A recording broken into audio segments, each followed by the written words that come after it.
Takže čaute, vítajte u ďalšieho videjka po dlhej dobe.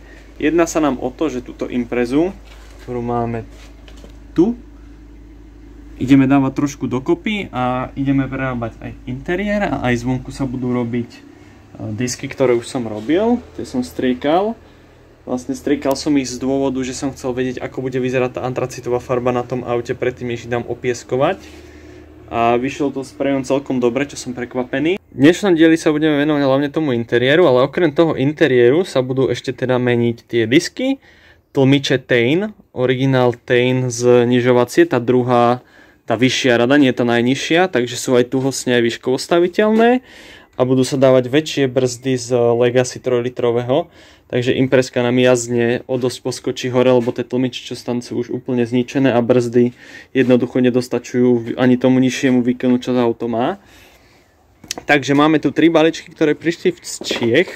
Tuto by mali byť podľa všetkého brzdy, čeľuste a kotúče, pretože kotúče sú vo veľmi dobrom stave, takže ten mi posiela aj k tomu.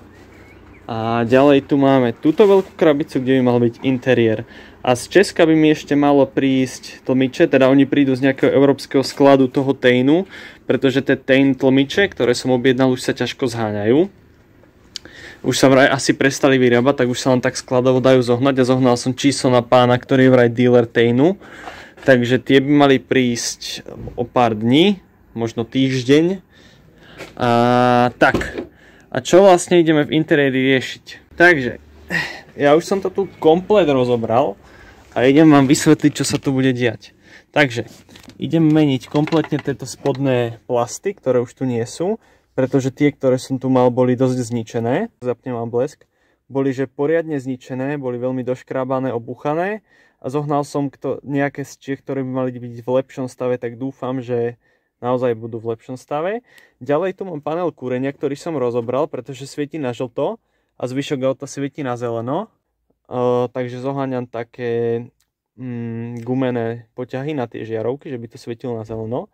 Ďalej, čo tu máme už napojené, je originál Subaru rádio z Legacy. Ja to tu vypnem, čo hrajú. Originál rádio z Legacy, dvojdynové, ktoré hrá fakt dobre. Má aj CD mechaniku, aj kazetovú mechaniku. Strašne sa mi páči a rád ho tu budem mať. A najväčšia bomba, čo tu mám, tak je kompas, ktorý sa dával do Imprez ale len v Amerike.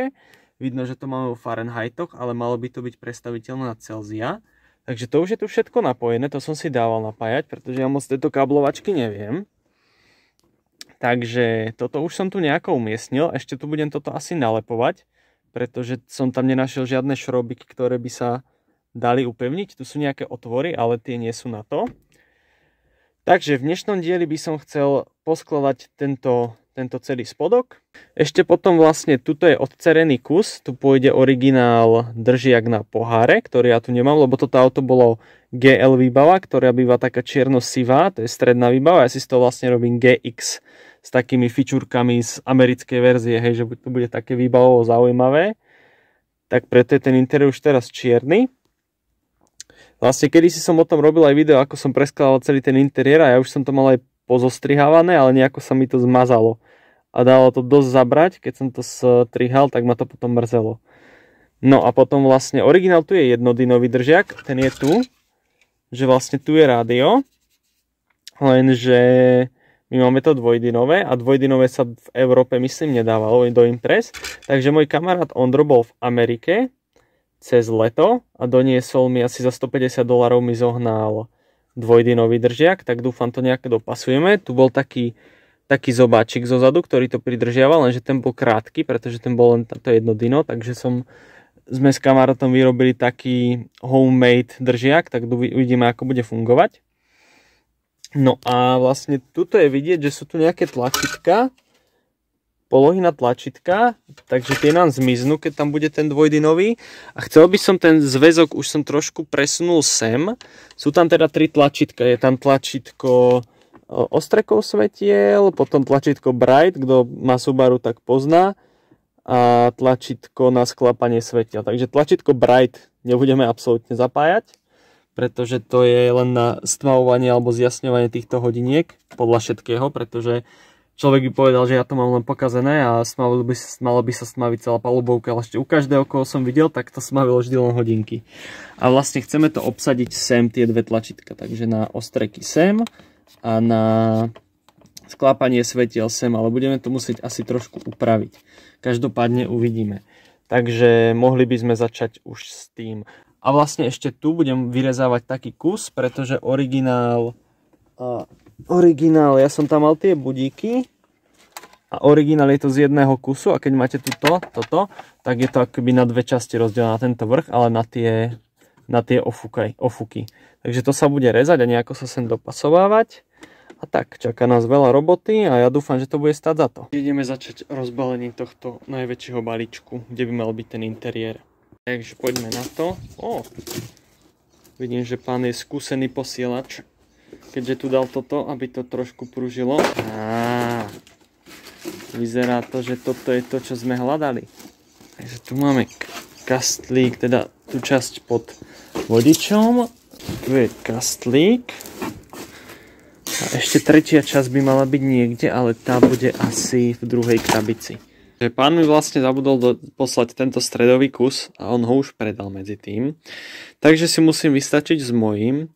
A keďže môj okrem tohto, čo je tu, s čím asi moc nič neurobím, tak má škrabance tuto.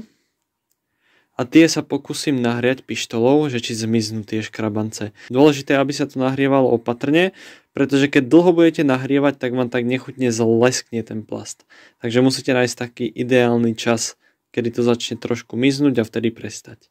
Takže už som od pána Stoptransu prevzal ďalšiu zasielku z Čiech, kde by mal byť teda ten držiak na poháre dvojitý. Takže ako ďalšie sme vymenili teda ja som vymenil pre istotu aj žiarovky, aby som mal väčšiu spoľahlivosť toho, že dlhšie vydržia, nebudem to musieť meniť. A objednal som na jednom jedinom e-shope, ktorý to mal v Česku a Slovensku na predaj ešte podľa zžltnutia krabice, typujem, že už tiež má niečo za sebou, tieto obaly na tie žiarovky a natiahol som ich teda na panel kúrenia na obidve. No, takže stredový diel už som tam namontoval, už som tam primontoval aj ten panel kúrenia. Zdá sa mi trošku krivo z nejakého dôvodu, dúfam, že sa mi to naozaj len zdá. Uvidíme, keď to skompletizujem. Vlastne vyskladám tento stred, potom ma budú čakať teda tie káble, aby som ich nejak poprepchal cez ten plast, budem ho musieť asi trošku vyrezať. Ten plast, čo tu pôjde, tak tam sú tie dva otvory a budem to musieť asi trošku zväčšiť, aby sa tam prepchali tie tlačítka a držali tam. A vlastne, keď spravíme toto, čo bude podľa mňa najhoršie asi to rádio tam osádzať, toho sa celkom bojím, tak toto už nebude problém zložiť, keď sa tie káble natiahnú, tak už v podstate budeme mať skoro hotové. Takže idem sa pustiť do toho ďalej. Takže, interiér máme hotový. Ospravedlňujem sa za taký dlhý prestrih, ale komplikovalo sa to, nerobil som to sám, robil som to s niekým, robil som to po tme, robil som to sám, takže bolo to dosť blbé, dosť zdĺhavé, takže som to nakoniec netočil. Každopádne, kompasík máme zapojený, už je na svojom mieste, rádio to bolo to bolo v interiéri najťažšie, možno druhé najťažšie. Počkajte, ja vám ho aj rožnem. Tak, mimochodom veľmi pekne sa zhasína. Takže, toto máme tu, toto sme vyrezávali teda. Tuto časť tá je tu, máme tu držiak na poháre. Máme tu klimapanel, ktorý už svieti na zeleno, rádio. Takže museli sme spraviť ten držiak, viackrát sme ho nejak nastavovali, aby to rádio teda nejako držalo, lebo je vlastne podopreté len zozadu a potom tuto týmto rámikom. To keď sme už všetko spravili, káble sme ponaťahovali, poupratovali sme to, tak sme to tam založili a zistili sme, že vlastne klimapanel odtláča celý ten plast von. Lebo sme zistili, že ten druhý, čo som mal, na to jednodynové, tak má proste dohlbšia spravené tie plasty, že to kúrenie je vzadu. Takže kvôli tomu sme museli odrezať kúsok takého pliešku, pretiahnuť takto cez predok ten panel Ten bol potom však moc vonku, tento pružil, takže sme zozadu vypokladali šroby najprv podložkami, maticami, aby to išlo do začie, až kým sme neprišli do štádia, že to je takto pekne rovno. Takže vlastne teraz je zarovno aj rádio a aj ten panel, takže to bola najhoršia časť. Vymenil som aj tie spodné plasty a tlačítka som vlastne presunul sem. Tu som mal dve voľné polohy, takže tu sú ostreky svetiel a naklapanie svetiel. Takže interiér by bol. Ešte raz si ho môžete takto pekne pozrieť. Za mňa to vyzerá úplne parádne. Neviem sa vynadívať. Už som ho očistil, naimpregnoval. Sedačky som dneska... Počkajte, ja vám zapnem asi blesk. Sedačky som otepoval dneska. Už len ten volant teda vymeniť za ten VRX-kový z Hokkaje, z druhej generácie. A bol by som s tým spokojný a hotový.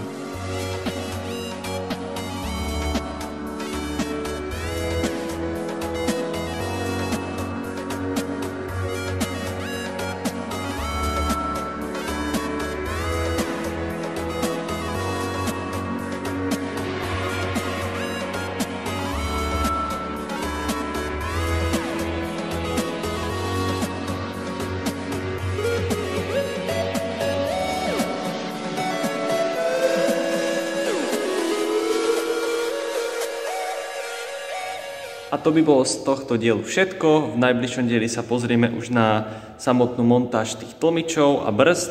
Takže sa uvidíme u toho ďalšieho dielu. Ja vám veľmi pekne ďakujem za hľadnutie a čaute.